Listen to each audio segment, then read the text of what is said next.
Welcome, everybody. Today it rained in Copenhagen, so it's a little bit more fitting for the study and chill stream, but now it's time for overtime. It's the end of the day here for the Counter-Strike, and it's the beginning of the show. And we... I thought you were going to say beginning of the end. That's the tone, Right. like where we've been with our conversation going into this already. So, Mohan, well, actually, are we doing Launders, Scrawny, Anders? What's up, guys? You guys are here. How you doing? Yeah, I'm Anders with a couple more letters, so... It's just that. That's true, yeah. Doing well, doing real good. Mm-hmm. So already, you know, like the thing is, we were talking about cold showers, how to survive plane crashes, making pillow forts at the back of the plane. Yeah. I mean, legit, that sounds actually pretty good to me. Mm-hmm. Nobody's gonna jump on that. I've heard of people running to the bathroom as well. I feel like I feel like the chances are solo anyway. It might just be that the few people that survive their stories are going to be the ones that are going to make it. Yeah. So It's I don't know confirmation which bias. I wish I could give like a really a good insight. But Basically, Anders was trying to convince me that I take a cold shower every day. Yeah. And I said it's not worth the unhappiness before you take the shower. And then he said, you just have to think about what if you were in a plane crash and you landed in cold water and you could survive those 30 seconds in the cold water. And then remind yourself of that and your As you're ability to do turning that onto the before cold. you get into the shower every single morning. That's the place he's at mentally before he do- jumps into a cast. just to give the I'm in a con- different place. I took a hot shower. I'm chilling it. just Nap for the in the green context. room. Energy drink of choice. I start hot, but then when I'm standing in there and it's nice and warm, I just tell myself that story. It's like That's even more masochistic. Yeah. You go from hot, you start off hot. straight and to you- cold, and no gradual stuff. And that's when I tell myself like, just think of the plane crash, and then I just do it. I mean, and then, how else do you traumatize yourself every day? What else is on the list, man? it's not traumatic. That's the thing. It's actually so great. Just thinking about plane crashes every day? It's not, No, but that's not true. I told my dad about that. That's Where it's such like, a oh yeah, cheat code, you know? you do the sauna and then you do the really cold shower. You know, it's like that really hot, really cold. You know, the back and forth. So good. And he was just like, yeah. So I knew a guy when I was growing up. My teacher, his skin was see-through because they tortured him in the prisons with hot water and cold water. Oh, hot water, and no, cold. Jesus. That's called torture. Where I'm from, August. Thanks, Thanks, Dad. Yeah. Thanks, Dad, for putting this in perspective. I don't know. I do this. It's not also not torture. I do like breathing exercises. It's awesome. I breathe too. You do Yeah, every day. through your mouth or nose. It's a real Bit of important. both, you know? You gotta get that like nose breathing in. That's important. Listen, it's not torture. Only the first. Will night. it make us better at Counter-Strike, Anders? Well, do you think that Yeah. you're clutching? Are you nose breathing or are you mouth breathing when you clutch? You should be nose breathing. I'm holding my breath like it's the Stop last doing 10 the other push-ups, you know what I mean? No breathing. I mean, I'm pretty good. I have 100% win rate on Ancient right now. I don't think many people can claim I have that. a really bad joke. You know who probably could, man? I was watching the ESL boys do a caster stack the other night. It was like 1 in the morning. It was before the show match with Sponge versus Yanko. I saw they were playing, so I jumped in to spectate. They 16-0'd, and I'm sure that happens constantly. Yeah. Getting ready for Ancient to come into the map pool, you know? We have legit callouts like names for the whole map. What about Tuscan? It's not coming? You think it's ancient? It's Ancient. It's ancient? Tuscan doesn't look too ready. It actually, Ancient is legit like not that far from being a real competitive map. Yeah. I think there are some serious issues with it, like especially around the bomb plant zones. Yeah. It's in a better place than Vertigo was when Vertigo I was actually a Probably, map yeah. core judge, but I don't remember Seriously. which one ancient is. I was too, I think. I can't remember, but you I know just play the maps that we talk about. Yeah, Inferno. that's Mirage. fair, yeah. You know? I think that Yeah, I play Mirage. I mean, at this Mirage all every point, day. like, I banned Vertigo. we've got to start working on 1 or 2 new maps at a time.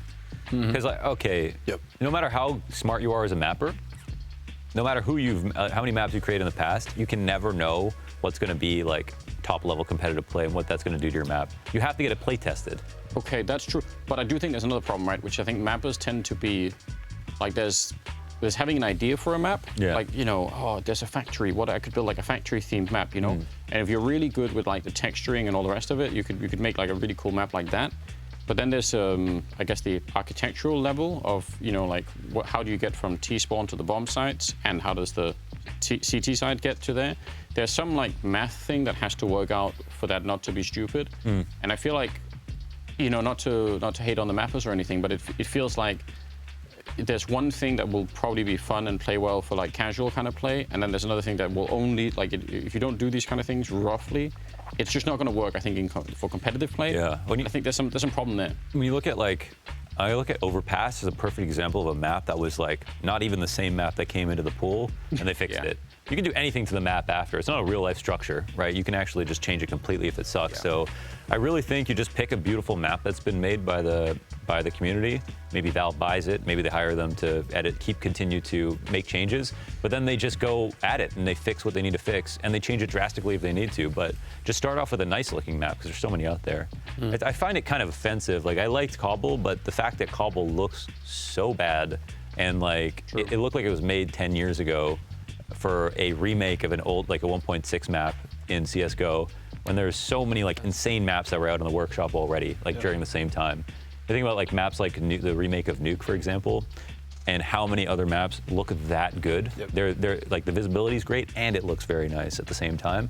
And they just didn't use any of those. Like, they just went for like a... All right, so you take Ancient. The thing is, you need 2 maps. 2 maps. 'Cause otherwise, It's been too long. the pros... No, it's not because it's too long. It's because the pros will just veto whatever new map you put into the pool. Because everybody lives in this ideal world where it's like, oh, the pros will totally work on something new, right? It's like, nah.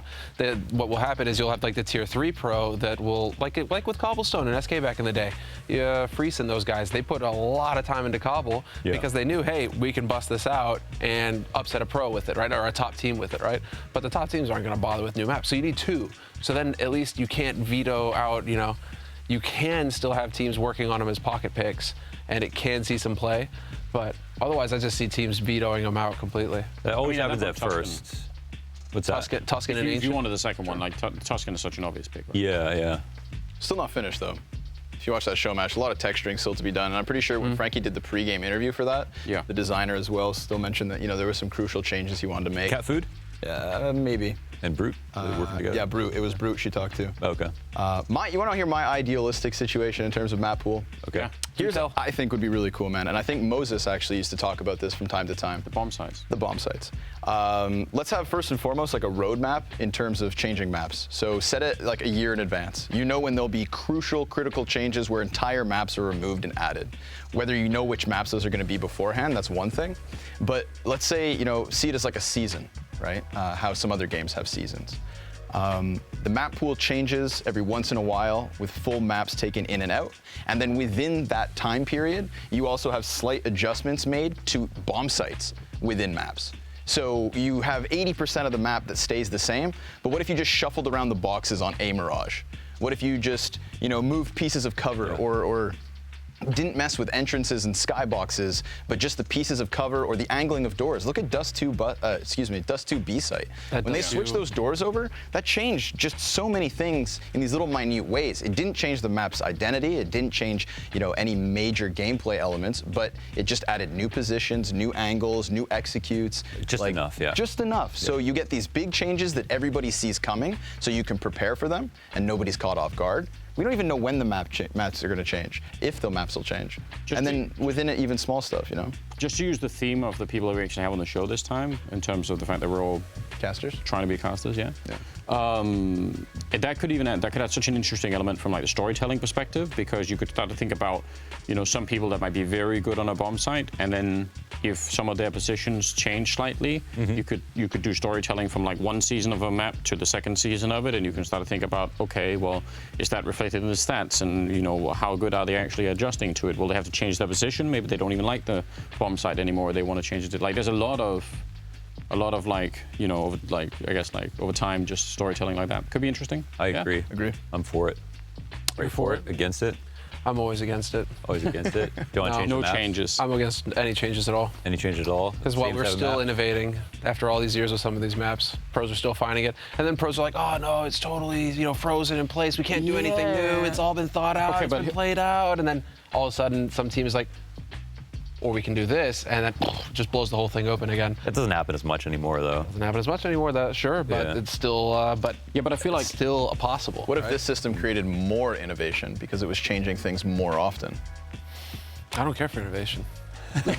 All right. Anti-innovation. I'm at the innovation. Just let me have my core maps that everybody knows, that anybody tuning in knows as well, because they haven't really changed that much over the years. So they tune in to watch competitive CS, and they're like, I know Inferno. Right. Cool, I know what's going on here.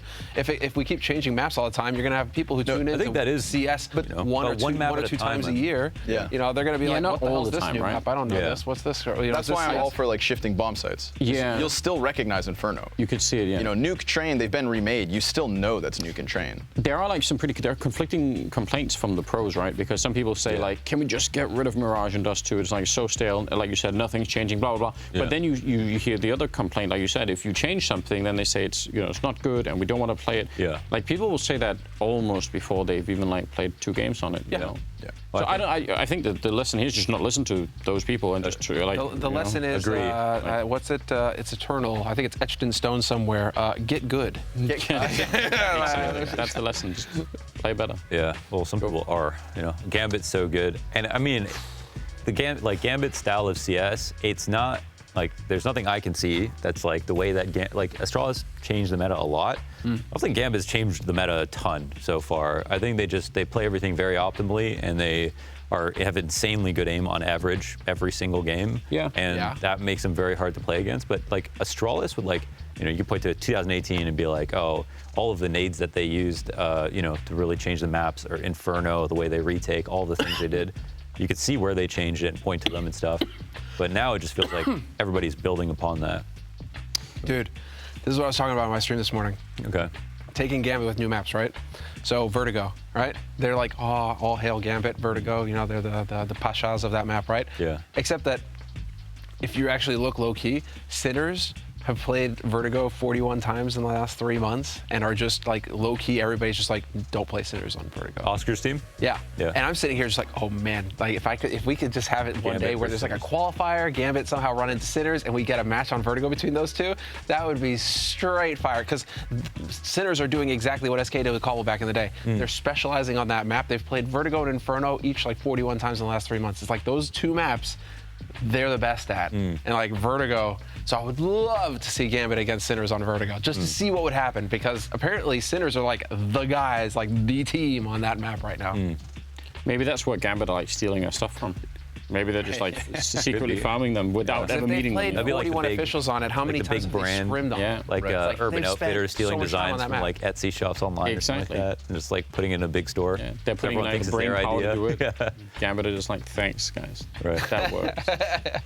Well, it's like they just call them, except that it's not a YouTube video like with the Olaf boost, where it's like, can you take this down real quick, please, Remove dude? it. How do you guys feel about like other so just things that are outside like the pro circuit? But it's been a while since. Oh, well, I'm gonna forget the name of it. Damn, what's the thing that that Sponge keeps playing?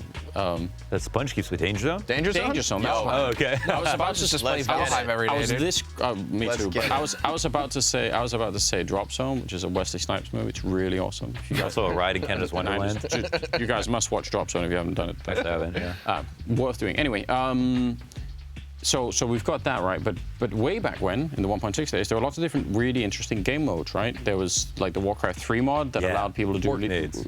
orc nades and lifesteal, life leech with your M4, just crazy stuff like that. We used to have Funk Vehicle. You could drive cars around. Like there were a lot of fun things like that where I feel like I don't know if there's the same option to have that kind of fun in Counter. You sometimes feel like Counter could be like a high maintenance game if you want to sit down and just play a couple of games and have fun. There's a good chance that if you only play like 2 games, one of them could be decent, the other one could be bad because you lose and that's not fun. And then you're like, the evening is, I just spend like 2 hours and I don't know, like I Waste your time. Sure. Yeah. We all used to be very content with the server browser and playing community servers. Right. So it was like 80% of the time you spend on community servers. But now it's matchmaking takes away from that, which isn't a good product. And then Faceit and other third-party platforms where more hardcore competitive balance, like 5v5 gameplay takes place. Yeah. And it feels like that's where you're supposed to go. But when you come for new people come into CS, they aren't taught about the community browser. There's not as much time people spend just like on those servers. There's like the Valve deathmatch, which is really bad, and like other things that are in the game that maybe it's unsafe to say like, oh, go to the community browser and trust this server because they don't know who's running it and operating it and stuff. But largely, it's run by like really good people, and they have great mods. Like gun game in your community browser is much better than Valve's gun game, for example. So like. Also, you have community servers that you get to know people on. Yeah, definitely. You just go and it's the same guys. Yeah, you want to talk about community, you want to talk about Danger Zone. You know, North America, Danger Zone is actually such a small knit player base that you get. I mean, what you guys are talking about, this idea that like you need this space where you can just sit back with Counter-Strike and kind of fill the hours. Yeah. Danger Zone can fulfill that. All right. I'll die on this hill, man. Like it's so sick because of the movement ability that is in it. I'm so ignorant of that whole thing, so Yeah. I'll just take it. I'll definitely take your word for it. It's like, you know, it's like diving into KZ. It's like diving into Surf. Like it's like if you're a big fan of Scouts knives, you know, there's these little niche game modes all over Counter-Strike, and a lot of them are hidden behind the server browser. Valve have tried to introduce those. With, you know, with the likes of taking their own version of retakes, for example, right? But low-key, Valve made one of the best battle royales out there in Danger Zone. You know, respawns enabled. It's essentially Counter-Strike in a sandbox environment. You know, the fact that you can stomp on somebody's head and kill them with gravity, Valve brought that into Counter-Strike by Danger Zone. Okay, fair play. So then, how do we expose Your brain on Danger Zone to more people? Like, how do we get like more people into it then? By talking about it right now. Talking about it. You know what the big one is? Rushley's No, doing it. massively, and the biggest missed opportunity, and something that I will forever hold against Valve, is the fact that with every operation in Counter-Strike, one of the biggest piece of content that they released with it was Frostbite.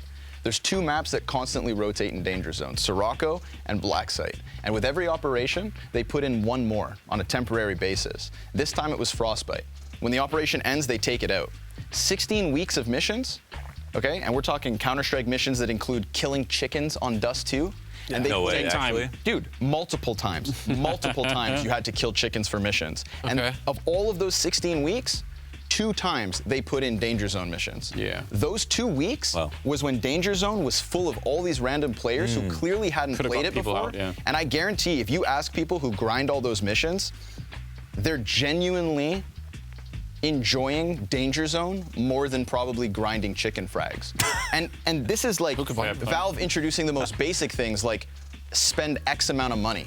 You can spawn in Danger Zone, do nothing other than open your tablet and buy armor and slowly grind that. What if it was, for example, use a bump mine 15 times? Sure. You introduce somebody to the mechanic of flying through the sky. You could teach them a couple of times. Dude, it's such an easy way to introduce people to this, and they just didn't. They just didn't. I'm wondering if the reason why they didn't do that is because they see so little involvement on it, right? And so they're going to try and lean harder into what people are actually naturally playing on the game or what they naturally find. Makes sense. That's always the funny thing is that we're always here like, and by no means am I discouraging speculation, but it's like, oh, Valve do this or Valve do that, and it's easy to overlook the fact that they have access to all the statistics and they see exactly what it is that's keeping your attention in the game at all times. So, you know, it's not like they're doing things without. On the statistics front, maybe we can revive this discussion we were having in the green room earlier. I don't know the exact numbers. I knew them like a while ago, and it was somewhere between like fluctuating between 12 and 15 million people a month-ish that were playing Counter-Strike. I don't know if it's more or less now. It's a daily peak of 1 million. Yeah. So a lot monthly, like a bunch of people playing. Even if you think some of those are like bot accounts, I don't know. It doesn't matter. Like there's a lot of people playing, and there's bot accounts in CS. I'm sure, I don't know if there is anymore. I'm just guessing. Storage. I meet a storage lot accounts. of bots in matchmaking. Yeah, there we go. Usually on my team. Maybe that's a reflection on. I'm just saying. I'm too gullible. You know, how do we get more people from that pool into like the potentially sort of like somewhat qualified, maybe not like, you know, tournament winning sort of level, but enough that if they were good, they could take like the jump from, hey, it's kind of fun to play competitive with strats and I know some basic stuff and I could like, you know, if I also have the talent, then I could jump into like, I feel like this is my thesis, and it turns out your kind of your thesis too with the content that you're doing, right? If you can like dial that up by like a tiny bit, then so much of the landscape changes. Yeah, the idea is like, if you can get, because Counter-Strike is not it's a knowledge-based game, but it's not as vastly knowledge-based as a game like Dota, StarCraft, or some other, like even like Rainbow Six or something. Like knowledge gets you farther than aim in those games. Counter-Strike is actually a very simple game that just takes thousands of hours to master each of the individual things. So kind of creating that base is actually kind of easy, but there's so many people who don't know how to start a team, what to do when they go in a server with 5 people.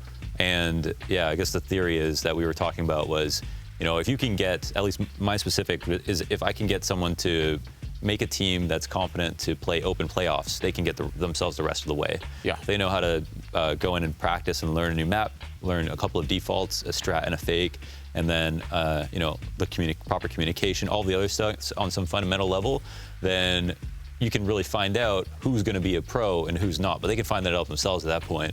So that's the cool part about content, is that you can just reach out to so many people at once, as opposed to something like individual coaching. Even though that can be more effective for the one person, content is a great way to, like, you know, speak to a million people at once. The question is, like, do you see people tuning into that kind of content?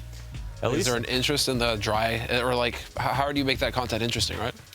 Yeah, so I did, like, the demo reviews I did, I think the next level of interesting for me was like I did a demo review of Stico recently, where we watched one of his recent games, and then he talked through all the decisions that he made during a game, and that makes watching Counter-Strike so much more interesting. The next time you watch Stico play ramp or something, you know what he's thinking now. You don't have to guess about anything. It's that stuff is super interesting. So I think doing that is really good. And then I don't know, there's a need for it. I mean, I made one video on defaults, on like default to Mirage, and ever since then it's just been nonstop people asking me, like, when's the more team content coming out to explain this stuff? I don't know what to do with my friends who want to start a team. That's true. Yeah, we got that a lot. I mean, I just point them at like YPRAC maps. You know, it's like when somebody asks me, I'm just like, you know, like, oh, how do I get better? I'm like, those are great maps. Try it. Yeah, the YPRAC maps. It's like you get the peak angles, you get the, you get the defense of the sites, you get the smokes, flashes, mollies, all those sorts. So I was just telling them, like, hey, you know, just like try and make it a thing. Maybe just play 5 minutes of that before, right? Just learn some flashes, run through the flashes once, and then maybe like 1 sticks, 2 stick, and then hey, all of a sudden you know some flashes for Inferno. Because if there's like a general population of 10 million people, then there's some filter, and we don't know. Like, we don't know what the exact variables are in that filter, but there's some filter that filters almost everyone out, you know? And then very small number of people get on the other side. So, I mean, it would be cool if there was a way to, like, list those, like, you know, what are the filters actually that, you know, could be the time, like, you know, maybe not everyone is going to want to spend 8 hours a day playing. That could be one of them, but that could be, like, I think quite a few other ones. And, yeah, I have a feeling that we actually have the player base we need to have potentially many more competitive teams. And if we had that, then certain things like, let's say, buying and selling of players between orgs would be a much more active thing. It would be maybe much more interesting. It would even be an actual business model for the orgs to you know, bring in new players, like train them up, sell them in like a functional way, you know? Like that's the whole academy model. Interesting, you know? Yeah. Sure. I think that's what all of them are doing now. How many players does Navi have now? Like, a lot. Yeah. Quite a few, yeah.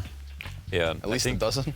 In Denmark, the real successful experiment is having created so many great leaders, and those leaders have just created so many great players over the years that are all on very successful teams, and like people like Laven, Hunden, and Kerrigan, and then some of the even lower level guys, they're all just like such a high level of competence, and they get to share that experience throughout like the entire scene.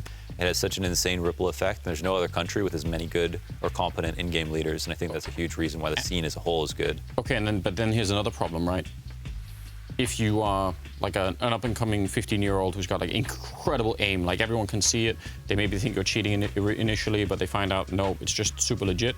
It's really easy to identify that talent just by eyesight. How do you identify a good in-game leader because those people will need some level of credibility? Yeah. How do you discover that? You know? I think that's where Mohan's piece with like Stico comes into it, right? I think listening to somebody speak, listening to somebody explain themselves, like that to me is where like leadership comes from. Is the way that you hear it, the way that you pass on information, the way that you pass on knowledge and skill. There's a lot of great players in Counter-Strike.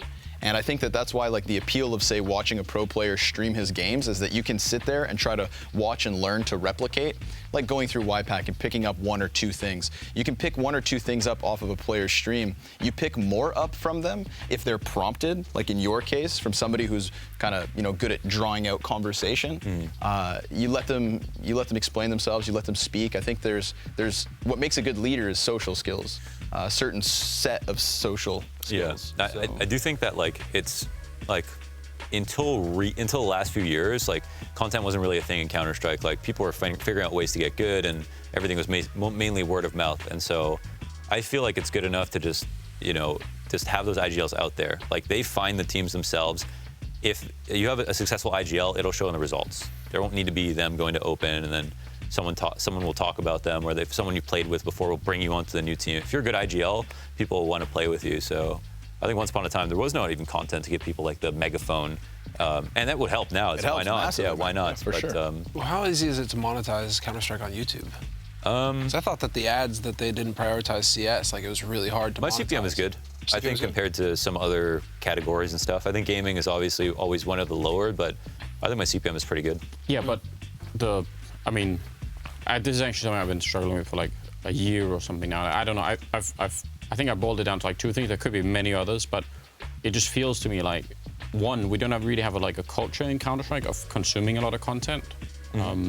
So it's not. I don't know why. I mean, there are other, like you look at Call of Duty, for instance, and the amount of like clicks and all the rest of it. I realize that there's like a huge console base that's maybe there are just like many more active players, and they're active in a different way maybe because they're on a console and then they consume the content by switching onto their phones or whatever. And then there could be something like that. Sure. But I think there is definitely something there, and I don't even know.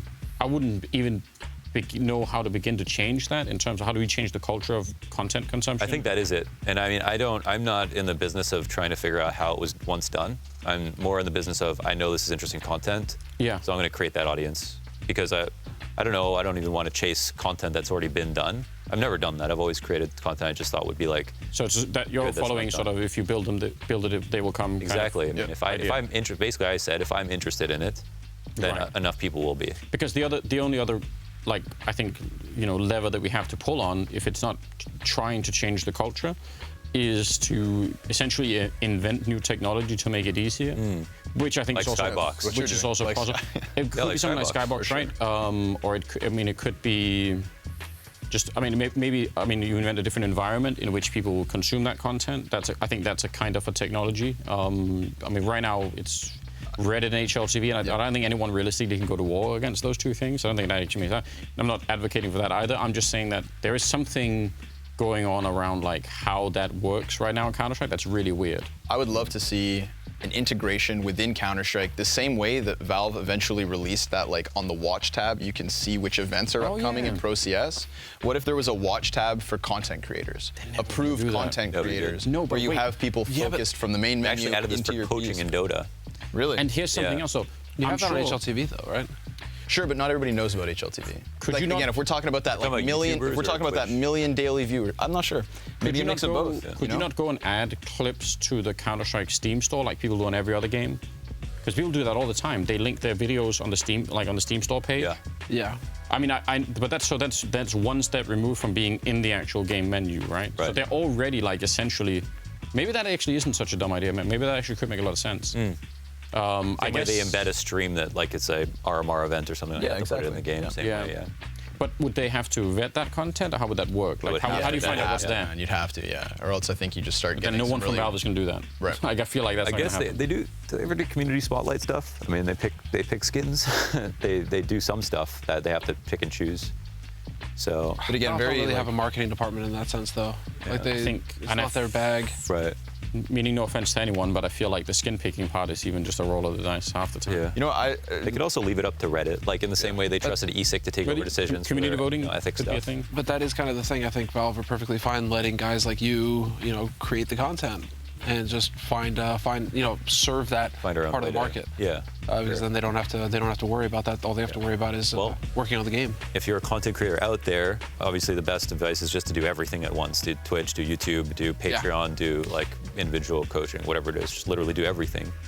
And then just make the content in one place and then repurpose it in all these different other places and then see what hits. In the same way that you're just looking for one more platform for people to see it, just do everything, basically.